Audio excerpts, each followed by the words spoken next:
ابھی میں نے سورہ فاتحہ کی تلاوت کی اور آپ نے سماعت فرمائی.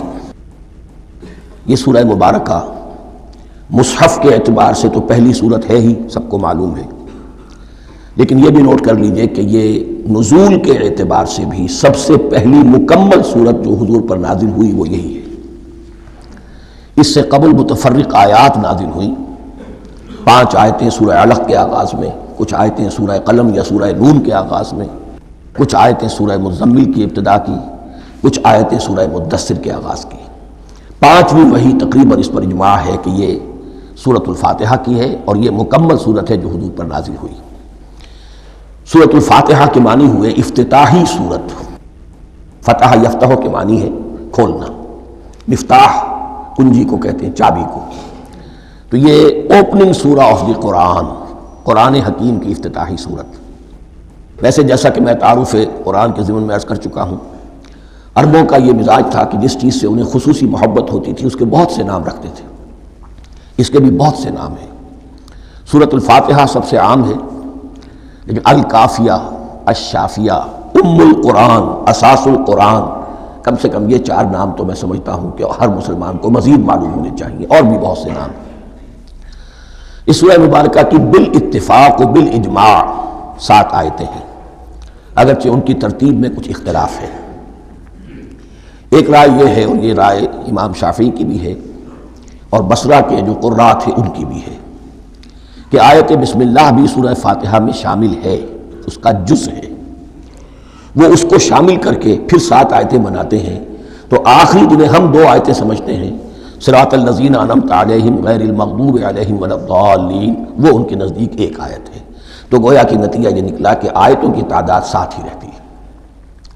امام ابو حنیفہ رحمۃ اللہ علیہ کا موقف اور کوفے کے جو قراء تھے ان کا بھی موقف یہ ہے کہ آیت بسم اللہ نہ سورہ فاتحہ کا جز ہے نہ کسی اور سورت کا جز ہے، سوائے ایک مقام پر جہاں حضرت سلیمان علیہ السلام کا خط جو ہے نقل ہوا ہے، جنہوں نے ملکہ سما کو لکھا تھا، انہ من سلیمان و انہ بسم اللہ الرحمن الرحیم.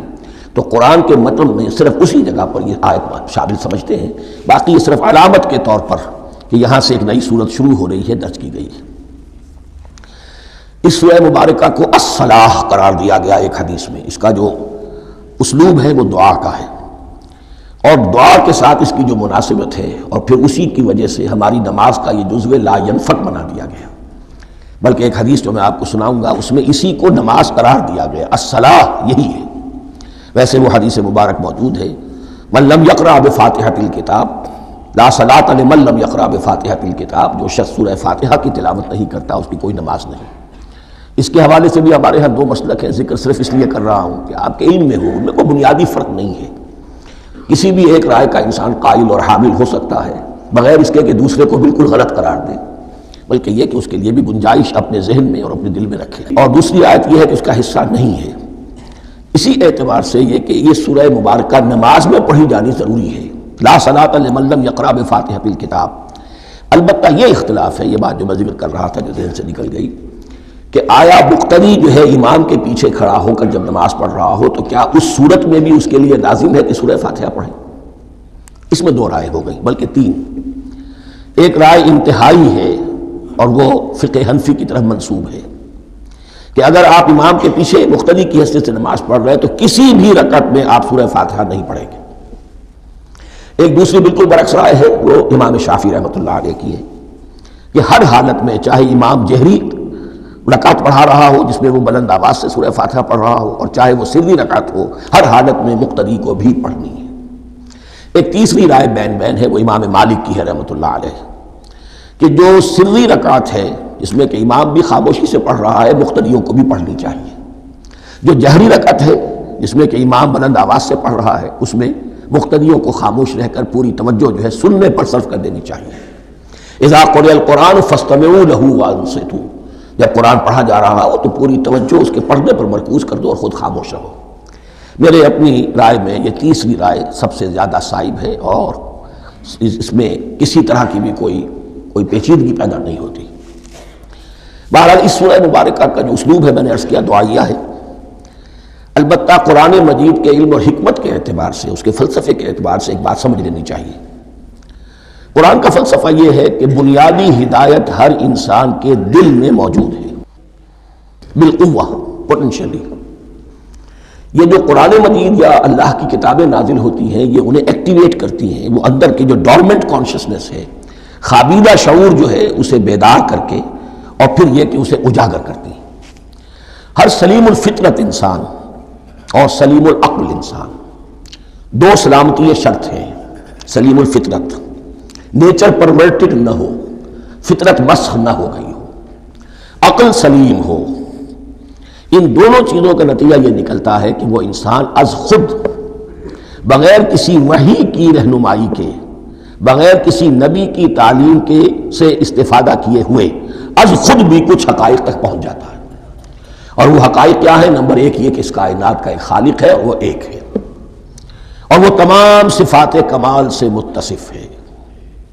نمبر دو یہ کہ انسان کی زندگی صرف یہ زندگی نہیں ہے، بلکہ ایک اور زندگی ہے کہ جس میں اس زندگی کے اعمال کے نتائج برآمد ہوں گے۔ یہ دو باتیں، اس کی زیادہ وضاحت کے ساتھ جو ہے اس کا تذکرہ آئے گا سورہ لقمان میں، جہاں حضرت لقمان کی شخصیت کا تذکرہ ہے۔ لیکن یہاں صرف یہ بات سمجھ لیجئے کہ قرآن کا فلسفہ یہ ہے کہ ہر انسان میں، ہر فرد نوع بشر میں جو اپنی ولادت کے وقت مسلم ہوتا ہے، حضور کی حدیث ہے کل مولود یولد علی الفطرہ ابواہ یحودانہ او ینصرانہ او یمجسانہ، ہر بچہ نوع انسانی کا فطرت اسلام پر پیدا ہوتا ہے، وہ فطرت کے اندر وہ ہدایت ودیت ہے۔ اب اگر وہ فطرت بس نہیں ہوئی اور عقل جو ہے وہ صحیح رخ پر کام کر رہی ہے تو ان دو حقائق تک وہ انسان خود پہنچ جائے گا۔ لیکن ان دونوں حقائق تک پہنچنے کے بعد اب وہ دست بستہ دعا کرے گا کہ اے رب اب مزید ہدایت تو مجھے عطا فرما۔ ایک تو یہ کہ میں کیا کروں کیا نہ کروں، میری عقل اس میں ٹھوکر کھا سکتی ہے، میں کسی اچھی چیز کو بری سمجھ سکتا ہوں، کسی بری کو اچھی سمجھ سکتا ہوں، تو مجھے صحیح راستہ، صحیح راہ ہدایت پر چلا۔ یہ دعا ہے جو انسان کرتا ہے جبکہ وہ ایمان باللہ اور ایمان بالآخرہ تک خود پہنچ چکا ہوتا ہے، اور یہ سمجھتا ہے کہ صحیح زندگی کا رخ یہی ہے کہ جس رب کو میں نے پہچانا ہے کہ وہ اس کائنات کا خالق ہے اور مالک ہے اور رب ہے، میں اس کی بندگی کروں، اس کی اطاعت کروں، اس کا حکم مانوں، اس کے راستے پر چلوں۔ لیکن وہ راستہ کون سا ہے؟ اس کے لیے پھر دست بدعا ہوتا ہے کہ پروردگار تو میری رہنمائی فرما۔ یہ مقام ہے کہ جہاں آپ سمجھ لیجئے اپنے آپ کو بھی آج اس جگہ پر تصور کرتے ہوئے پھر اس سورہ مبارکہ کو پڑھیے کہ آپ اس مقام پر اللہ کے فضل و کرم سے پہنچ چکے ہیں کہ اللہ کو آپ نے پہچان لیا اور اس کی توحید کو جان لیا، اس کی جملہ صفات کمال سے آپ واقف ہو گئے، آپ یہ بھی جان گئے کہ بڑھ کر اس کے حضور میں حاضر ہونا ہے اور وہ حساب کتاب لے گا۔ پھر آپ نے یہ عہد بھی کر لیا کہ اب زندگی گزارنی ہے اس رب کی بندگی میں، اسی کی فرما برداری میں۔ اب یہاں کھڑے ہو کر آپ پوچھتے ہیں کہ اللہ مجھے وہ تفصیلی ہدایت عطا فرما، ایسا نہ ہو کہ کبھی میں کسی راستے پر چلتا ہوا کسی پگڈنڈی پر مڑ جاؤں اور وہ تھوڑی سی جو ڈیویشن ہو میرے راستے کی وہ میری عاقبت کو برباد کر دے۔ یک لحظہ غافل گشتم اور 100 سال راہم دور شد، اس لیے کہ ہوتا یہی ہے سیدھے راستے سے ذرا سی کوئی پگڈنڈی جو ہے تھوڑے سے اینگل پر نکلی ہے، لیکن جب چلتے جائیں گے آپ تو جتنے آگے بڑھیں گے اس پر، اس راہ صراط مستقیم سے آپ اتنے ہی زیادہ دور ہوتے چلے جائیں گے۔ یہ ہے قرآن مجید کی حکمت اور فلسفے کے اعتبار سے اس سورہ مبارکہ کا مقام۔ اب آئیے ہم بسم اللہ کرتے ہیں۔ بسم اللہ الرحمن الرحیم، شروع کرتا ہوں میں اللہ کے نام سے جو رحمان اور رحیم ہے۔ اس پر کچھ گفتگو ہو چکی ہے تعارف قرآن کے ضمن میں کہ رحمان اور رحیم دو نام ہیں کہ جو رحمت کے مادے سے نکلتے ہیں۔ رحمان میں اللہ تعالیٰ کی رحمت کا جوش، ہیجانی کیفیت، طوفانی کیفیت، اور رحیم میں اللہ تعالیٰ کی رحمت کا دوام اور تسلسل۔ یہ دونوں کیفیات اللہ کی رحمت میں بیک وقت موجود ہیں، جس کا ہم تصور نہیں کر سکتے۔ ہم سمندر کو دیکھتے ہیں متلاطم سمندر ہے، اس میں ہیجان ہے، طوفان ہے۔ دریا کو دیکھتے ہیں کہ وہ سکون کے ساتھ چل رہا ہے، خاموشی سے چل رہا ہے، بہہ رہا ہے، بس تسلسل کے ساتھ بہہ رہا ہے۔ ہم ان دونوں کیفیات کو علیحدہ علیحدہ دیکھتے ہیں تو ہمارا ذہن ان دونوں کو بیک وقت اس کا تصور نہیں کر سکتا، تخیل ممکن نہیں۔ لیکن اللہ کی رحمت کی یہ دونوں شانیں مستقلاً ہر وقت موجود ہیں بیک وقت، اسی لیے ان دونوں کے درمیان کہیں حرف عطف نہیں آئے گا۔ بسم اللہ الرحمن الرحیم، الحمدللہ رب العالمین، کل حمد، اور حمد کو ذہن میں رکھ لیجئے، حمد مساوی ہے تعریف جمع شکر۔ عام طور پر ترجموں میں ایک لفظ لایا جاتا ہے، کل تعریف اللہ کے لیے، یہ کافی نہیں ہے۔ تعریف آپ کسی شے کی کر سکتے ہیں جس میں کوئی حسن ہے، خوبی ہے، کسی بھی اعتبار سے، خواہ آپ کو اس کے حسن و خوبی سے کوئی فائدہ حاصل نہیں ہو رہا۔ ایک پھول ہے، بہت خوبصورت ہے، بس ٹھیک ہے، خوبصورت ہے، آپ نے کہا، تعریف کر دی۔ شکر کرتے ہیں آپ اس شے کا جس سے آپ کو کوئی فائدہ پہنچا ہو، استفادہ ہوا ہو، آپ کی کوئی ضرورت پوری ہوئی ہو، آپ کی کوئی مشکل رفع ہوئی ہو۔ اور آپ دیکھیں گے کہ حمد میں یہ شکر کا پہلو غالب ہے۔ جتنی بھی دعائیں ہیں حضور سے منقول، شکر کے مقام پر وہاں حمد آتا ہے۔ بھوک لگی ہوئی تھی، کھانا کھایا، الحمدللہ الذی اطعمنی وسقانی۔ اب یہاں دیکھیے ترجمہ، تعریف نہیں، شکر ہے اس اللہ کا جس نے مجھے کھلایا اور پلایا۔ آپ بیت الخلاء سے باہر آئے، نجاستیں آپ سے دور ہو گئیں، طبیعت میں انشراح ہوا، الحمدللہ الذی اذھب عنی الاذی وعافانی۔ اور شکر ہے اس اللہ کا جس نے اذیت بخش چیزیں مجھ سے دور کر دیں اور مجھے عافیت بخشی۔ تو یہ الحمدللہ رب العالمین، اللہ تعالیٰ کا حسن و کمال اور حسن و جمال اپنی جگہ بھی اس انتہا کا ہے کہ جتنی تعریف اس کا حق ہے ہم کر ہی نہیں سکتے، لیکن اس کے احسانات اور انعامات ہم پر اتنے ہیں کہ ہم ان کو بھی گن نہیں سکتے۔ لہذا ایک ہی احصاء ہم نے کر دیا الف لام کے ساتھ، الحمدللہ رب العالمین۔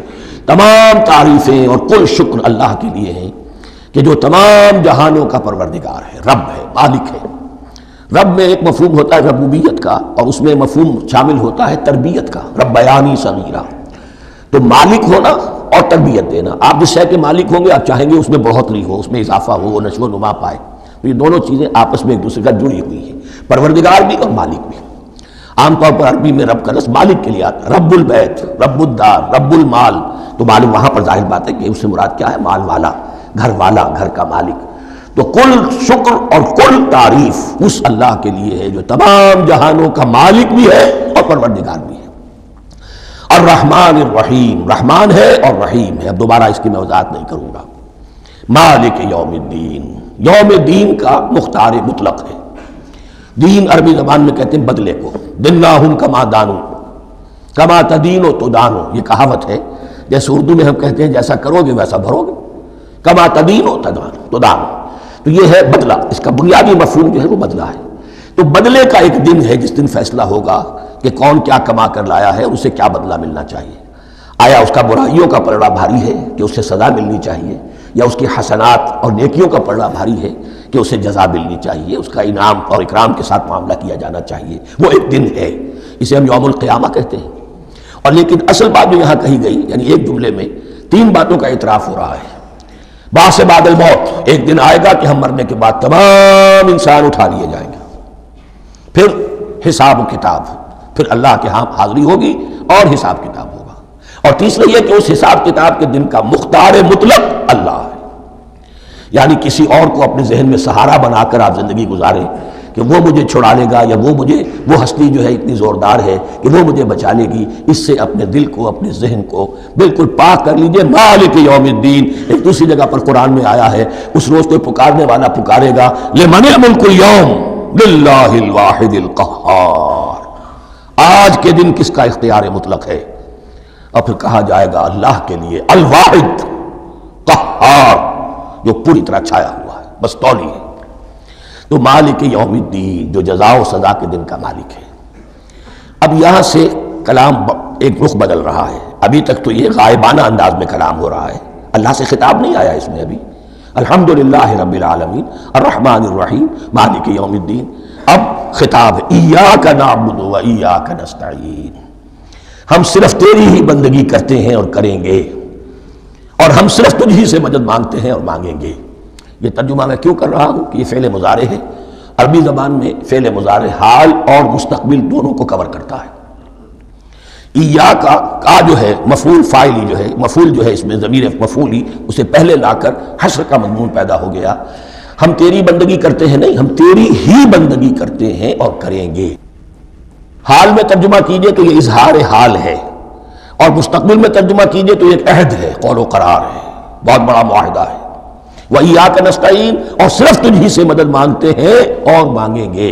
اس میں بھی حال کا ترجمہ اظہار حال، اللہ کرے کہ واقعی ہمارا حال وہی ہو، جب ہم یہ الفاظ کہتے ہیں تو واقعتاً ہم اس پر پورے اتر رہے ہوں کہ اسی کی بندگی کر رہے ہوں اور اسی سے ساری استعادت اور استمداد کر رہے ہیں۔ جہاں تک مستقبل کا تعلق ہے وہ پھر ایک عہد ہے، اہدنا الصراط المستقیم، یہ مقام وہ آ گیا کہ یہاں تک تو اے پروردگار ہم پہنچ گئے تیرے فضل سے، تیرے کرم سے، فطرت سلیمہ بھی تیری عطا کردہ تھی، عقل سلیم بھی تیری ودیعت کردہ تھی، ان دونوں کی روشنی سے ہم یہاں تک تو پہنچ گئے۔ اب ہماری جو ضرورت ہے، احتیاج ہے، وہ کیا ہے؟ اہدنا الصراط المستقیم، ہدایت بخش ہمیں سیدھے راستے کی۔ یہاں دو باتیں سمجھ لیجئے، انفرادی سطح پر انسان کے لیے نہ معلوم کتنے مرحلے آتے ہیں ہر روز کہ جس میں وہ ایک چھٹک کر کھڑا ہو جاتا ہے، یہ کروں یا یہ کروں، دو آلٹرنیٹو سامنے آ رہے ہیں، فیصلہ کرنا مشکل ہو رہا ہے، قدم قدم پر ہدایت کی ضرورت ہے۔ اور اجتماعی طور پر نوع انسانی تین بڑے بڑے تمدنی مسائل میں واقعہ یہ ہے کہ تسلیم کر لیا جانا چاہیے کہ عقل انسانی اس کو راستہ نہیں دکھا سکتی۔ عام معاشرتی سطح پر مرد اور عورت کے درمیان حقوق اور اختیارات کا کیا توازن ہو، ناممکن ہے، انسان طے نہیں کر سکتا۔ انسان یا مرد ہے یا عورت ہے، عورت سوچے گی اپنے اپنے جذبات کا، اپنے خیالات کا لحاظ رکھے گی، مرد کے جذبات و احساسات کا اس کا کوئی تصور ہی ممکن نہیں۔ مرد سوچے گا اسے اپنے احساسات معلوم ہے، لیکن یہ کہ عورت کے احساسات سے وہ نابلد ہے، ان کو محسوس کر ہی نہیں سکتا، لا محالہ وہ اپنے بارے میں وہ جو بھی نظام بنائے گا اس میں وہ اپنی بالادستی رکھے گا۔ وہ تو ایک ہی ہستی ہو سکتی ہے کہ جو دونوں کی خالق ہے، مرد کی بھی عورت کی بھی، اور اس کو دونوں سے محبت ہے، دونوں کا خیر خواہ ہے، دونوں کا رب ہے، دونوں کو پروان چڑھانا چاہتا ہے۔ اسی طرح فن اور معاشرہ یا ریاست، حکومت اور ریاست ہمیشہ یہ چاہتی ہے کہ سارے اختیارات ہمارے ہاتھ میں آ جائیں، ٹوٹلیٹیرین سوسائٹی ہو، بس ہم حکم دیں اور لوگ اس پر چلیں۔ افراد یہ چاہتے نہیں، ہمیں آزادی ہونی چاہیے۔ اب آپ دیکھیے کہ دنیا میں کتنے جھگڑے چلتے ہیں اسی پر، فریڈم فریڈم فریڈم۔ وہ فریڈم واقعتاً اپنی جگہ پر ایک شے ہے، افراد کی آزادی ہونی چاہیے، لیکن افراد کی آزادی اتنی نہ ہو جائے کہ وہ مادر پدر آزاد ہو جائے، کوئی قانون، کوئی قاعدہ، کوئی اخلاقی، کوئی حدود اور قیود جو ہے ان کا پابند نہ رہے۔ تو اب کہاں ہے وہ نقطہ اعتدال کہ جس میں انسان کے انفرادی آزادی، انفرادی اختیار اور ادھر اجتماعی مصلحتیں جو ہیں ان کو بیلنس کیا جا سکے؟ انسان طے نہیں کر سکتا، صرف اللہ ہی اس کے لیے نظام دے سکتا ہے۔ تیسرا مسئلہ ہے سرمایہ اور محنت، اس میں کیا توازن ہو؟ سرمایہ اور محنت دونوں مل کر کچھ بنا رہے ہیں، کچھ پروڈیوس کر رہے ہیں، اب اس میں نفع جو ہوا ہے اس میں سرمایہ کا کتنا حصہ ہونا چاہیے اور لیبر کا کتنا ہونا چاہیے، کون طے کر سکتا ہے؟ اس کے لیے بھی کہ ایسا نہ ہو کہ سرمایہ داری جو ہے آکاش بیل بن کر پورے معاشرے پر چھا جائے، اور غریب بیچارہ، مزدور بیچارہ، کاشتکار بیچارہ وہ گویا کہ چکی کے دو پارٹوں میں پس کر رہ جائے، اس کی کوئی حیثیت نہ رہ جائے۔ لیکن یہ کہ دوسری طرف اگر یہ کہ مزدور کا جو حق ہے اس سے زیادہ اس کو دے دیا جائے تو سرمایہ جو ہے وہ سکڑ جائے گا، شائی ہو جائے گا، وہ پھر میدان میں نہیں آئے گا۔ کیا کیا جائے؟ کون سا نقطہ عدل و اعتدال ہے؟ یہ تین مسائل ایسے ہیں، اہدنا الصراط المستقیم۔ تو یوں سمجھیے کہ ایک جو بنیادی ہدایت تھی، ایک اللہ کو پہچان لینا، یہ جان لینا کہ کل حسن و جمال اور تمام انعام و اکرام کا منبع اس کی ذات ہے، وہ رحمان ہے اور رحیم ہے، اور یہ جان لینا کہ مرنے کے بعد جی اٹھنا ہے، حساب کتاب ہے، فیصلہ ہوگا جزا و سزا کا، اور مختار مطلق اس دن کا اللہ ہے۔ پھر یہ عہد کر لینا ایاک نعبد و ایاک نستعین۔ اس کے بعد دعا، پروردگار ہمیں ہدایت پر قائم رکھ، ہماری ہدایت میں اضافہ فرما۔ اس ہدایت کے لفظ کو سمجھ لیجئے، بنیادی ہدایت، تفصیلی ہدایت، قدم قدم پر ہدایت، ہدایت پر ہدایت۔ والذین اہتدوا زادہم ھدی، جو لوگ ہدایت کے راستے پر آتے ہیں اللہ ان کی ہدایت میں اضافہ کرتا ہے۔ تو یہ قدم قدم پر ہمیں ہدایت کی ضرورت ہے اور مرحلہ وار ضرورت ہے۔ ہدایت اس کو بھی کہتے ہیں کہ کسی نے آپ سے کوئی پتہ پوچھا، آپ نے کہا ادھر جانا، پھر دوسری گلی میں مڑنا، پھر جانا دو تین لائٹیں چلے جانا، پھر مڑنا، وغیرہ وغیرہ، یہ بھی ہدایت ہے، نظری طور پر آپ نے بتایا ہے۔ ایک ہدایت یہ ہوئی کہ بھائی میں چلتا ہوں آپ کے ساتھ، میں آپ کو وہاں تک پہنچا دوں گا تاکہ آپ کو دقت نہ ہو، آپ نے منزل تک پہنچا دیا۔ ان دونوں کے درمیان، یہ تو میں نے ایک فرد کی مثال دی ہے، اللہ اور بندے کے درمیان نہ معلوم کتنے مراحل ہیں ہدایت کے۔ تو کسی وقت بھی انسان اپنے آپ کو ہدایت خداوندی سے مستغنا نہیں سمجھ سکتا، اور نہیں تو پروردگار جو ہدایت دی ہے اس کو ہدایت پر قائم رکھ۔ کیا پتہ شیطان کا کوئی حملہ، کیا پتہ ہمارے نفس کی کوئی شرارت اسی ایسے رخ پر ہمیں ڈال دے کہ اب تک کی ساری کمائی بھی ضائع ہو جائے۔ لہذا یہ نہ سمجھیے کہ جب یہ ساری چیزیں ان کو معلوم تھیں، ان چیزوں کا تو اقرار کر رہے تو اب ہدایت کون سی مانگ رہے ہیں؟ تو ہدایت کا تو بڑا میدان کھلا ہوا ہے، اور اس ہدایت کی وہ جو میں نے آخری شکل آپ کو بتائی ہے، یہ منزل مقصود تک پہنچا دے۔ یہ ہدایت بھی قرآن مجید میں اس معنی میں بھی لفظ آیا ہے کہ اہل جنت جب جنت میں داخل ہوں گے تو جو ترانہ حمد ان کی زبان پر اس وقت ہوگا وہ کیا ہے؟ الحمدللہ الذی ہدانا لہذا وما کنا لنہتدی لولا ان ہدانا اللہ. کل شکر اس اللہ کا جس نے ہمیں یہاں تک پہنچا دیا، ہدایت دی یہاں تک پہنچا دیا، اور ہم ہرگز نہ پہنچ پاتے، ہم ہرگز ہدایت یافتہ نہ ہو سکتے اگر اللہ ہی ہمیں ہدایت نہ دیتا. اہدنا الصراط المستقیم، سیدھا راستہ، صراط الذین انعمت علیہم. اب اس کی مزید وضاحت ہے، راستہ اس کا ان لوگوں کا جن پر تیرا انعام ہوا. یہ کون لوگ ہیں؟ اس کی وضاحت آپ کو ملے گی سورہ نساء میں. من یطع اللہ والرسول فاولئک مع الذین انعم اللہ علیہم من النبیین والصدیقین والشہداء والصالحین. 4 طبقات ہیں منعم علیہم جن پر اللہ کا انعام ہوا ہے. چوٹی پر انبیاء کرام، اس کے بعد صدیقین کرام، اس کے بعد شہداء عظام، اس کے بعد عام صالح مسلمان صالح ہو. یہ بیس لائن ہے. اس سے اوپر کا درجہ شہداء کا ہے، اس سے اوپر کا درجہ صدیقین کا ہے، اور پھر اس سے اوپر کا درجہ انبیاء کا ہے. انبیاء میں سے پھر وہ بھی ہوتے ہیں کہ جو اولو العزم میں من الرسل ہیں، لیکن یہ 4 طبقات ہیں، ان کے راستے پر ہمیں چلا. غیر المغضوب علیہم ولا الضالین، جو مغضوب علیہم نہیں ہوئے، جن پر تیرا غضب نہیں ہوا. اور غضب ہوتا ہے ان پر کہ جو ہدایت کے واضح ہونے کے بعد ہدایت کو ترک کر دیں، وہ ہے مغضوب علیہم. جنہیں ہدایت مل گئی ہو، ہدایت کو پہچان لیا ہو، پھر اپنی شرارت نفس کی وجہ سے، اپنی نفسانیت کی وجہ سے، اپنے تکبر کی وجہ سے، اپنے حسد کی وجہ سے وہ اس حق کو رد کر دیں، اس کو ترک کر دیں، ان پر اللہ کا غضب آتا ہے. اور اس میں اس کی بہت بڑی مثال تاریخ کے اعتبار سے یہودی ہے. اللہ نے انہیں ہدایت دی، کتابیں عطا کی، تورات، انجیل، زبور، سینکڑوں نبی ان میں مبعوث کیے. 1400 برس تک نبوت کا تار ٹوٹا ہی نہیں، مسلسل.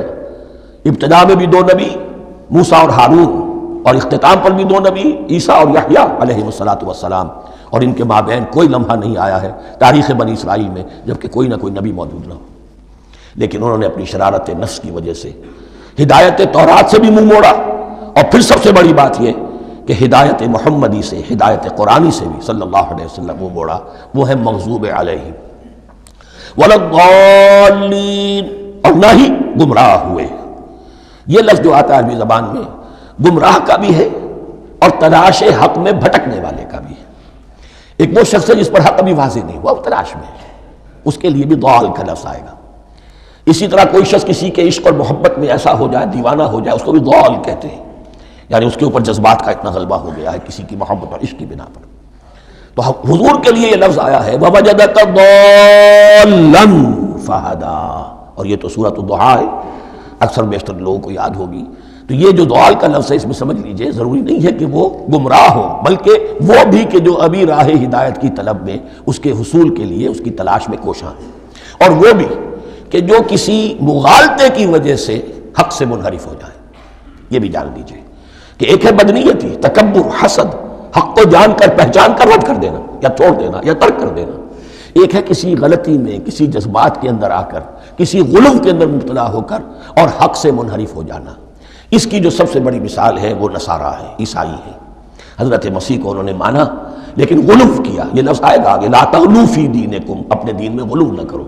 جیسے ہمارے ہاں بھی بعض لوگ ہیں جو حضور صلی اللہ علیہ وسلم کی تعریف میں، حضور صلی اللہ علیہ وسلم کے ساتھ اپنی محبت کے اظہار میں غلو کر جاتے ہیں. یہ انتہا درجے کو ہو گیا تھا حضرت مسیح علیہ السلام کے ماننے والوں میں، اور اس کی بنا پر انہوں نے تثلیث کا عقیدہ ایجاد کر لیا اور حضرت مسیح علیہ السلام کو اللہ کا بیٹا بنا دیا. تو اس کی سب سے بڑی مثال ضالین کی اس اعتبار سے کہ ہدایت پانے کے بعد کسی بدنیتی سے نہیں بلکہ کسی اچھے جذبے میں غلو کی وجہ سے، رسول سے محبت کرنا تو اچھا جذبہ ہے لیکن یہ محبت بھی ایک حد میں رہنی چاہیے. غلو کرے گی تو ظاہر بات ہے کہ اس کے بعد وہ گمراہی کی طرف لے جائے گی. یہ ہے اس سورہ مبارکہ کا ترجمہ. اور اس کے بعد آخر میں آمین کہنا یہ مسنون بھی ہے، کہنا چاہیے. البتہ اختلاف یہاں بھی صرف اتنا ہے کہ نماز میں جب آپ امام کے ساتھ ہیں، وہ اگر جہری قرات کر رہا ہے تو آیا اس کے بعد آپ کو بھی بالجہر کہنا ہے آمین یا نہیں کہنا. یہ اختلاف ہے، ان میں کوئی فرق واقع نہیں ہوتا. یہ چیز متفق علیہ کہ کہنا ہے آمین. بلکہ یہ آمین تو یہودیوں میں ہے، یہ آمین جو ہے یہ عیسائیوں میں بھی ہے. ان کی بھی جو لارڈس پریئر ہے اس کے بعد آمین، وہ آمین کہتے ہیں. وہ فرق، وہ لفظ ایک ہی ہے.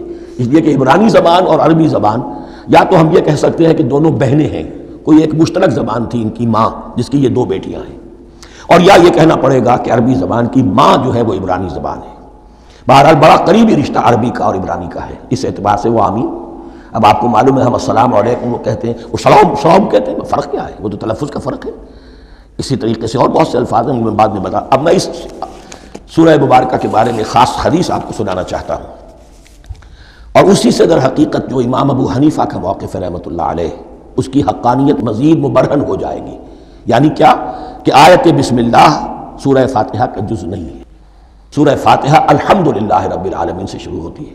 وہ میں آپ کو بتانا بھول گیا کہ جن کے نزدیک یہ سورت کا جز ہے وہ پھر جہری قرات میں بسم اللہ الرحمن بھی بلند آواز سے کہیں گے، اور جن کے نزدیک یہ سورہ فاتحہ کا جز نہیں ہے وہ نہیں کہیں گے، وہ الحمدللہ رب العالمین سے قرات کریں گے۔ تو کوئی فرق نہیں ہے بنیادی۔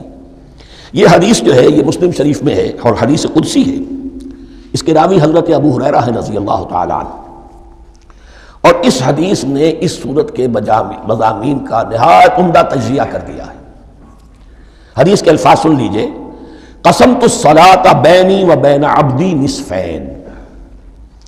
اللہ تعالیٰ فرما رہے ہیں، حدیث قدسی ہے، میں نے نماز کو، صلاۃ کو اپنے اور اپنے بندے کے درمیان آدھا آدھا تقسیم کر لیا۔ فنصفھا لی ونصفھا لعبدی، اس کا نصف جو ہے وہ میرے لیے ہے اور نصف جو ہے وہ میرے بندے کے لیے ہے۔ وَلِعَبْدِي مَا سَأَلَ، اور جو میرے بندے نے مانگا میں اسے دوں گا، میرا وعدہ ہے یا میں نے اسے دیا۔ اس کے بعد اس کی تفصیل آتی ہے، اذا قال العبد، جب بندہ کہتا ہے الحمدللہ رب العالمین، قال اللہ حمدنی عبدی، جب بندہ کہتا ہے الحمدللہ رب العالمین، اللہ فرماتا ہے میرے بندے نے میری حمد کی۔ وَإِذَا قَالَ الرَّحْمَٰنِ الرَّحِيمِ قَالَ اللَّهُ اثْنَىٰ عَلَيَّ عَبْدِي، جب بندہ کہتا ہے الرحمن الرحیم، اللہ فرماتا ہے میرے بندے نے میری ثنا کی۔ وَإِذَا قَالَ مَالِكِ يَوْمِ الدِّينِ قَالَ اللَّهُ تَعَالَىٰ مَجَّدَنِي عَبْدِي، میرے بندے نے میری تمجید بیان کی، میری بزرگی بیان کی۔ اب یہ تین آیتیں ہو گئیں، تینوں میں اللہ کی حمد ہے، ثنا ہے، تمجید ہے۔ یہ تین آیتیں خالص اللہ کے لیے ہو گئیں۔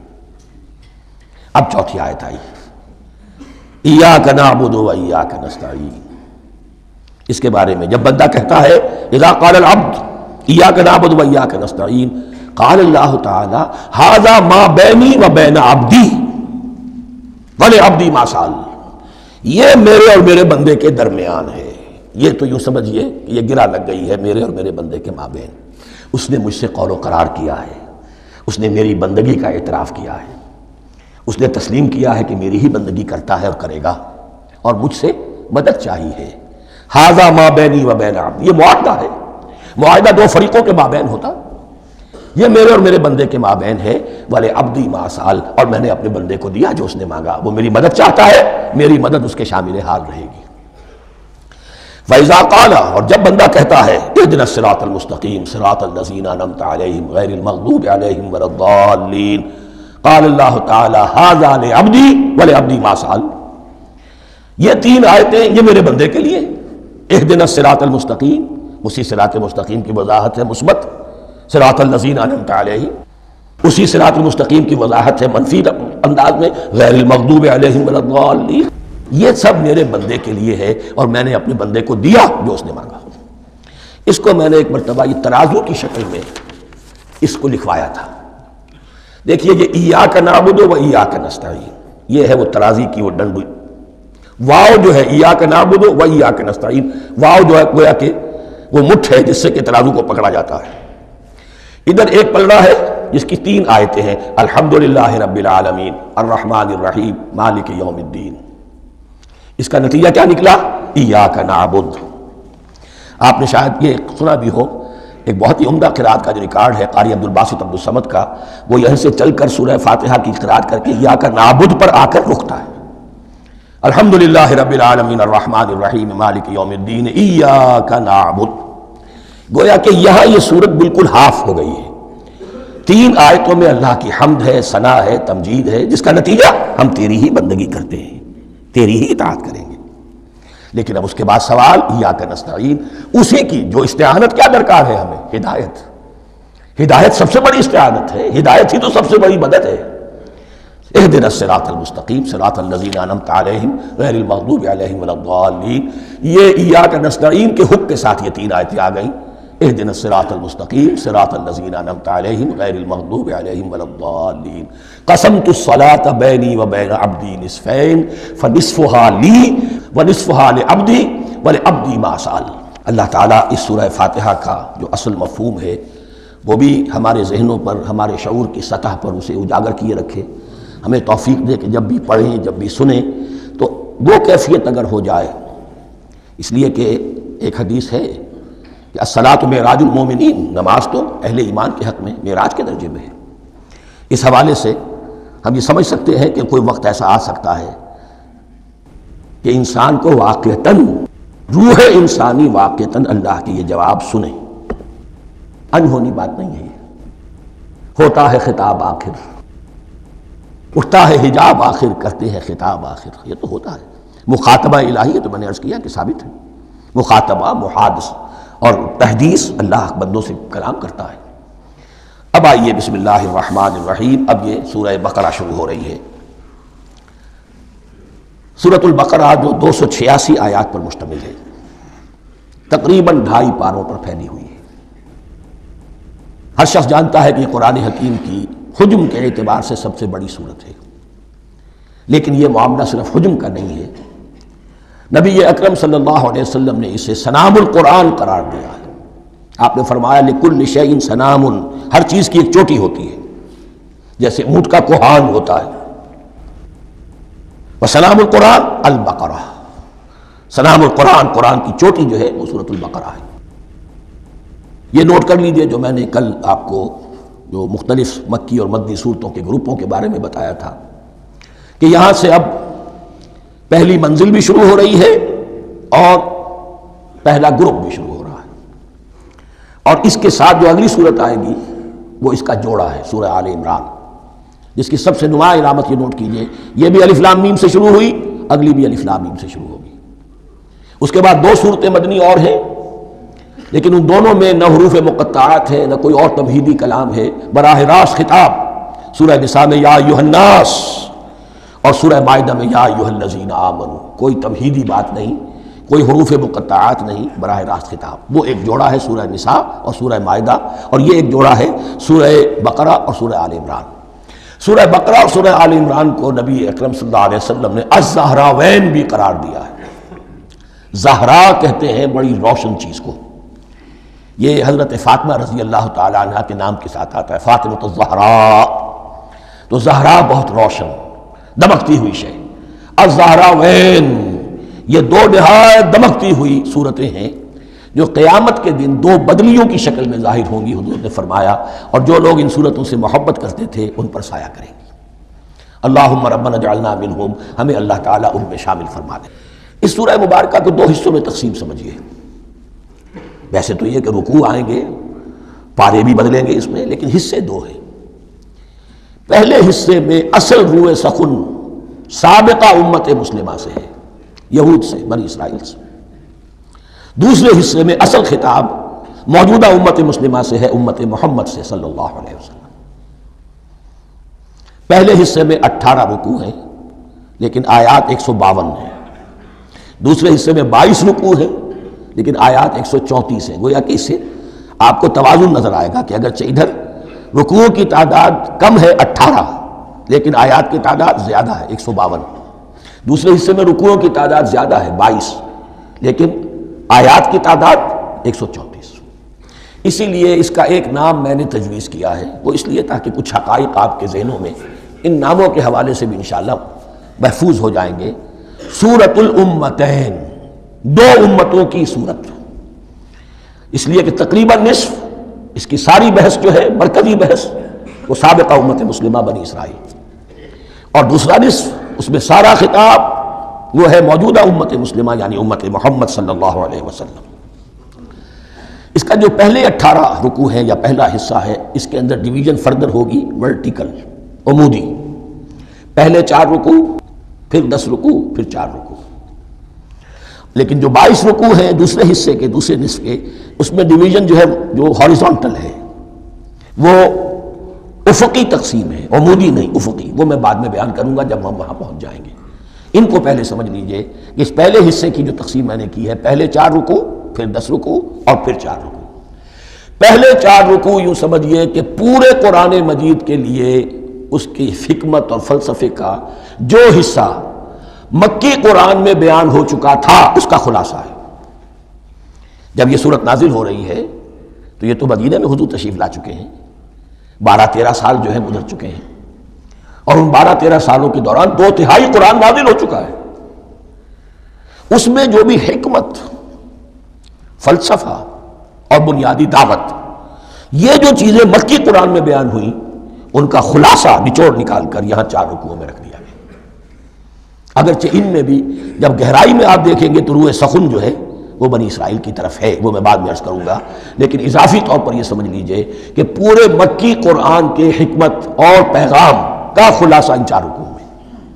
پھر 10 رکوع ہیں جن میں براہ راست خطاب ہے سابقہ امت مسلمہ، یا بنی اسرائیل۔ اس کے بھی 2 حصے ہیں۔ پہلے ایک رکوع میں دعوت ہے، بڑا انداز اس کا بڑا پیارا ہے، اس میں دعوت ہے، ایمان لاؤ محمد پر صلی اللہ علیہ وسلم۔ اور اس کے بعد 9 رکوع ہیں ملامت کے، ملامت، تنقید، تم نے یہ کیا اور یہ کیا اور یہ کیا، ہم نے یہ احسان کیے، یہ احسان کیے، یہ احسان کیے، تم نے یہ ناشکری کی، یہ ناشکری کی، یہ ناشکری کی۔ اور اس سب کا نتیجہ آخری 4 رکوعوں میں ہے کہ اب تمہیں اس منصب سے معزول کیا جا رہا ہے جس پر تم 2000 برس تک فائز رہے ہو، اور تمہیں ہٹا کر اب ایک نئی امت محمد کی شکل میں جو وجود میں آ چکی ہے صلی اللہ علیہ وسلم، اسے اس پر فائز کیا جا رہا ہے۔ اور اس کی علامت کے طور پر اسے میں کہا کرتا ہوں کورونیشن، تاج پوشی۔ ایک امت معزول، دوسری امت اس کا نصب ہو رہا ہے، اس کی تاج پوشی کے لیے سمبل، علامت کیا ہے؟ قبلہ تحویل۔ وہ قبلہ یروشلم سابقہ امت کا قبلہ اب ادھر رخ نہیں ہوگا، اب اہل توحید کا قبلہ یہ مکے کی طرف ہوگا، بیت اللہ کی طرف ہوگا۔ تو تحویل قبلہ کا مضمون ہے جو ان 4 رکوعوں میں آتا ہے۔ تو یہ میں نے تھوڑی سی تمہید جو ہے آپ کے سامنے رکھ دی ہے۔ اب بسم اللہ کیجئے۔ بسم اللہ الرحمن الرحیم۔ الف لام میم۔ الف لام میم یہ حروف مقطعات ہیں، یہ علیحدہ علیحدہ پڑھے جاتے ہیں، علم نہیں پڑھ سکتے اس کو۔ الف لام میم، ہا میم ہے، ہا علیحدہ میم علیحدہ، اگرچہ لکھے ہوئے ہوتے ہیں جڑے ہوئے، کاف ہا یا عین صاد لکھے ہوئے جڑے ہوئے، پڑھے جائیں گے علیحدہ علیحدہ، قطع علیحدہ کرنا۔ تو حروف مقطعات، ان کے بارے میں ایک بات تو جو ہے اجماعی ہے، سب کے نزدیک مسلح ہے، ان کا کوئی حتمی مفہوم اور ان کے حتمی معنی کسی کو معلوم نہیں سوائے اللہ اور اس کے رسول کے۔ اس معنی میں یوں بھی کہا گیا یہ کوڈ ورڈز ہیں، جیسے کہ کوئی میسیجز جو ہیں ادھر ادھر بھیجے جاتے ہیں، سیکرٹ میسیجز، تو کچھ کوڈ ورڈز ہوتے ہیں جس سے سمجھ میں آتا ہے کہ یہ بات واقعتاً صحیح سورس سے آ رہی ہے، واللہ عالم۔ لیکن اس کا کوئی مفہوم اور اس کے معنی جو ہیں وہ اتفاق اس پر ہے، اگرچہ بعض حضرات نے کچھ اپنی سی کوشش کی ہے، کچھ مفہوم جو ہے بنانے کی، وہ اپنی جگہ پر ہے، لیکن یہ کہ کسی حضرت عبداللہ ابن عباس رضی اللہ تعالیٰ عنہما نے بعض ایسی کوششیں کی ہیں، لیکن ان کی رائے کو بھی ان کی ذاتی رائے سمجھا گیا ہے، امت نے اسے قبول نہیں کیا۔ اجماع اور کنسنسس اسی پر ہے کہ اس کے معنی اور مفہوم کسی کو معلوم نہیں سوائے اللہ اور اس کے رسول کے۔ البتہ بعض چیزیں ایسی ہیں کہ وہ اگر نوٹ کر لی جائیں تو شاید آئندہ اس میں کچھ راز کھلنے کے امکانات پیدا ہو جائیں۔ دیکھیے عربی زبان کے جو الفابیٹس ہیں ان کی تعداد 29 ہے یا 28 ہے، میں بتا چکا ہوں۔ الف اور حمزہ کو ایک سمجھے تو 28 ورنہ 29۔ پہلی بات یہ نوٹ کیجئے، قرآن حکیم کی 114 صورتوں میں سے 29 صورتوں میں ان کے شروع میں یہ حروف مقطعات آئے ہیں۔ دوسری بات یہ کہ اس میں 28 کا نصف کیجئے تو 14 استعمال ہوئے، 14 نہیں استعمال ہوئے، بالکل آدھی تعداد استعمال ہوئی ہے۔ تیسرے یہ کہ جو شروع اور آخر اور درمیان 3 حصوں میں تقسیم کر دیجئے آپ، 9 9 9 پنواڑی 27، ایک طرف 10 رہ جائیں گے۔ پہلے حصے میں سے بہت کم حروف لیے گئے، بہت کم۔ آخری حصے کے تقریباً تمام حروف ہیں، تقریباً۔ درمیانی حصہ وہ ہے کہ جس میں آپ نے دیکھا ہے کہ عربی میں جوڑوں کی شکل میں ہے، صاد ضاد، فرق کیا ہے نقطے کا، سین شین فرق کیا ہے نقطوں کا، را زا فرق کیا ہے نقطے کا۔ تو جو بھی نقطے والا لفظ ہے وہ نہیں لیا گیا، اور جو بغیر نقطے کے غیر منقوط ہے وہ لیا گیا۔ پھر اس میں 3 صورتیں ہیں جن میں ایک ایک حرف آیا ہے، سورہ قاف، سورہ نون، سورہ صاد۔ پھر صورتیں ہیں جن میں 2 2 آئی ہیں، جن میں 3 3 آئے ہیں، پھر 4 4 آئے ہیں، 2 ہی صورتیں ہیں جن میں 4 4 ہیں، اور 2 ہی صورتیں جن میں 5 5 ہیں۔ تو یہ ہے صرف یوں سمجھیے کہ اعداد و شمار۔ اس کے حوالے سے کچھ آدمی غور کرے تو شاید کوئی بات نکلے. باقی وہ مثال میں آپ کو بتا دیتا ہوں کہ حضرت عبداللہ ابن عباس نے ایک رائے ظاہر کی کہ الف لام میم در حقیقت ایک جملے کا خلاصہ ہے. انا اللہ اعلم، پہلا لفظ انا اس کا الف لے لیا، درمیانی لفظ اللہ اس کا درمیانی لام لے لیا، تیسرا لفظ اعلم یہ آخری لفظ ہے، آخری حرف میم لے لیا. انا اللہ اعلم، میں اللہ جانتا ہوں، واللہ اعلم، واقعتاً اللہ ہی جانتا ہے. یہ حضرت عبداللہ ابن عباس کی رائے ہے، لیکن اگرچہ انہیں حبر الامت مانا گیا ہے، لیکن یہ کہ ان کی اس رائے کو بھی اکثر و بیشتر مفسرین نے قبول نہیں کیا. اب جو پہلے دو رکوع ہیں اس سورہ بقرہ کے، ان کے بارے میں تعویل عام اور تعویل خاص کا ایک بڑا بنیادی فرق ہے جو نوٹ کر لینا چاہیے. جس وقت یہ صورت نازل ہو رہی ہے، میں عرض کر چکا ہوں کہ 12 سال ہو چکے تھے حضور کو اپنا فریضہ نبوت و رسالت ادا کرتے ہوئے. ایک جماعت اچھی بھلی تیار ہو چکی تھی جنہوں نے حضور کی دعوت پر لبیک کہا، ایمان لائے اور آپ کی تعلیمات پر عمل کیا. وہ ایک گروہ موجود تھا، یہ ابو بکر ہے، یہ عمر ہے، یہ عثمان ہے، یہ طلحہ ہے، یہ زبیر ہے، یہ عبد الرحمن ابن عوف ہے، یہ مصعب بن عمیر ہے، دیکھ لو. اور ایک گروہ وہ تھا کہ جو حق کو جان کر پہچان کر محض اپنی ضد اور حق درمی کی باعث وہ کفر پر آ گیا تھا. اور اب ایک تیسرا گروہ پیدا ہو رہا تھا مدینے میں آ کر، وہ ابھی ایمبریونک سٹیج میں ہے کہ جو داعی ہے، مدعی ہے کہ ہم مانتے ہیں لیکن حقیقت میں نہیں مانتے. یہ 3 قسم کے گروہ دنیا میں ہمیشہ پائے جائیں گے، ہمیشہ. اب اسے میں اس کو لا رہا ہوں تعویل عام کی طرف. جب بھی کبھی کوئی دعوت اٹھے گی انقلابی، ایک ہوتا ہے واعظ و نصیحت، ٹھیک ہے، جس نے بھی فائدہ اٹھایا اٹھا لیا. ایک ہوتی ہے دعوت انقلابی، وہ انقلابی دعوت کا ہدف ہوتا ہے نظام کو بدلنا. نظام بدلتا ہے تو ظاہر بات ہے کہ جو لوگ اس نظام میں جن کے ویسٹڈ انٹرسٹ ہیں اور جن کو پریولیجز حاصل ہیں، جن کے مفادات ہیں، وہ تو لازماً اپنے نظام کا تحفظ کریں گے. ٹکراؤ ہوگا، تصادم ہوگا، تصادم میں جانی نقصان بھی ہوگا، مالی نقصان بھی ہوگا. یہ گویا کہ کسی انقلابی دعوت کے لوازم ہیں. اگر یہ شاید نہ ہو تو دعوت انقلابی ہے ہی نہیں.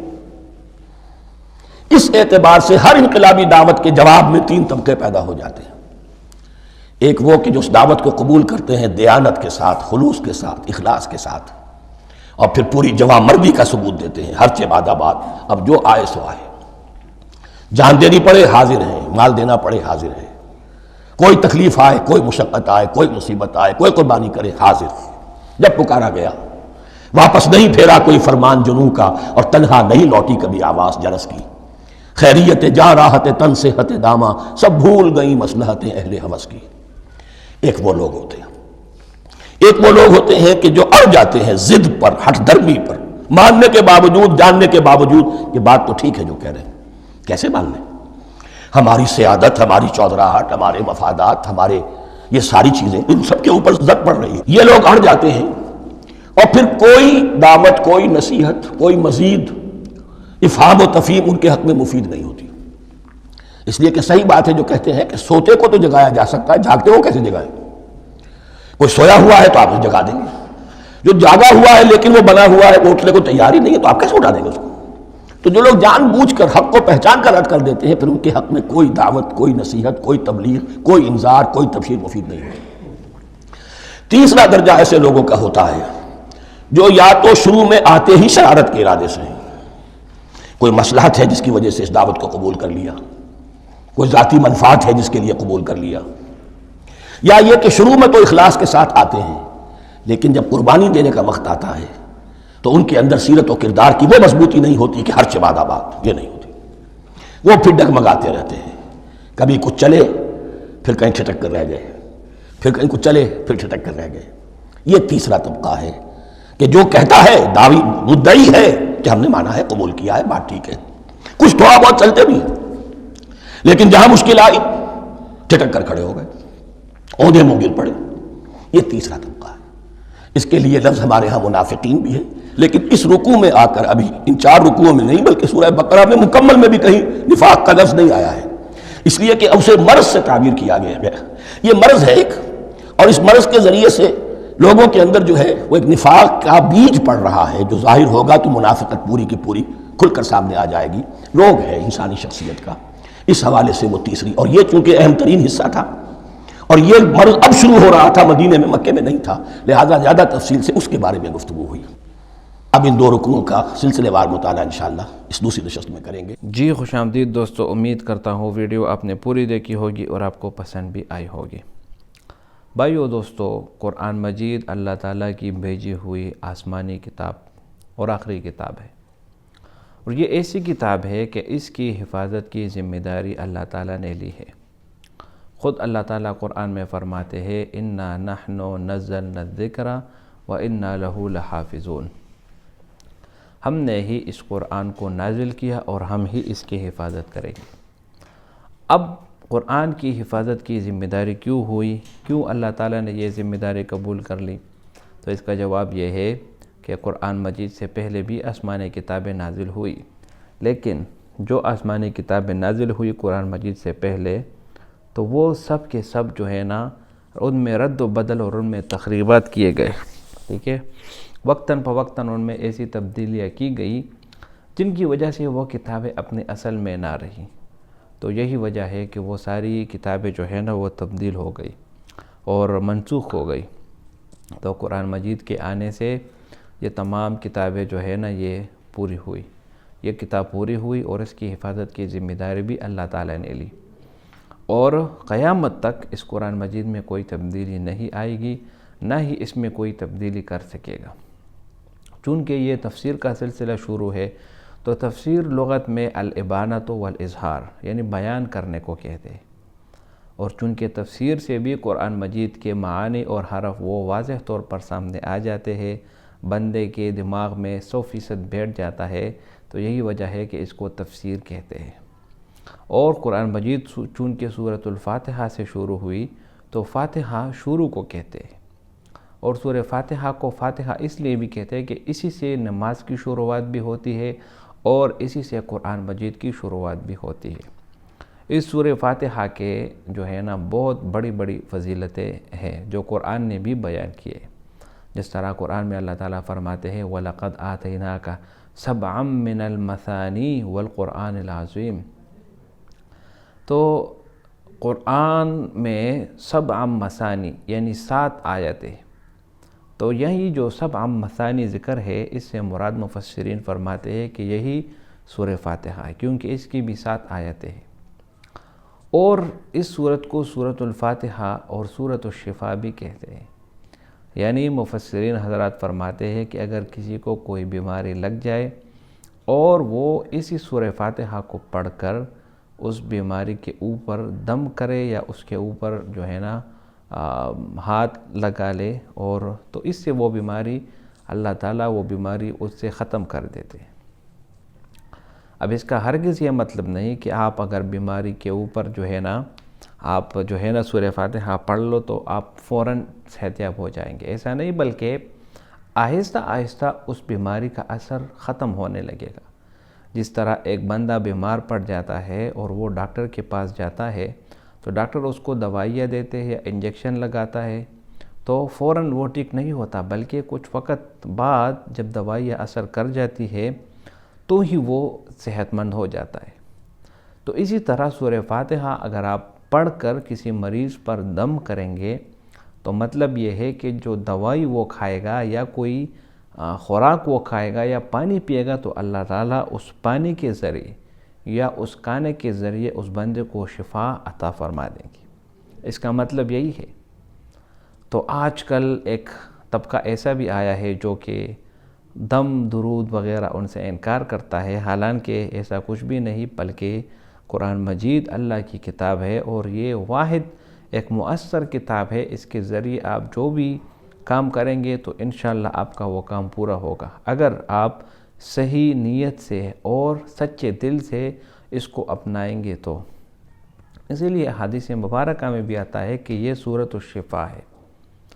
تو قرآن مجید کی جو پہلی سورت ہے سورۃ الفاتحہ، اس کو سورۃ الشفاء بھی کہتے ہیں، سورہ فاتحہ بھی کہتے ہیں، اور یہ اسی سورت سے قرآن مجید کی ابتدا بھی ہوئی اور اسی سورت سے قرآن مجید کی شروعات جو ہے وہ بھی ہوئی۔ تو قرآن مجید کی ہر ایک آیت میں آپ کو ایک نیا سبق، آپ کو ایک نئی علم آپ کو ملے گا۔ اسی طرح اگر کوئی طالب علم صرف اور نحوی کا طالب صرف اور نحوہ اس کی طالب علم ہے، اس کی جو ہے نا اس کی طلب میں لگا رہتا ہے اور وہی حاصل کرنے لگتا ہے، تو یہ اس بندے کو اس دنیا میں بھی فائدہ دے گی اور آخرت میں بھی۔ چونکہ عربی جو ہے نا یہ ایک علیحدہ زبان ہے، اس کی بھی اپنی ایک گرامر ہے، اپنے طور طریقے ہے۔ تو یہی وجہ ہے کہ اگر آپ ان الفاظ کے معنی پر سوچ کریں گے اور ان الفاظ کو اگر آپ دیکھیں گے تو آپ کی صرف اور نحوہ کی مسئلے بھی حل ہو جائیں گے۔ مثال کے طور پر الحمد کو ہم دیکھتے ہیں تو ہمیں پتہ لگتا ہے کہ الحمد میں جو الف لام ہے یہ اسم کی علامت ہے، تو اس وجہ سے یہ اسم ہے۔ دوسری بات، الحمد یہ جو ہے نا حمدہ یحمد باب سے، یعنی سمع یسمع باب سے جو ہے نا یہ آتا ہے۔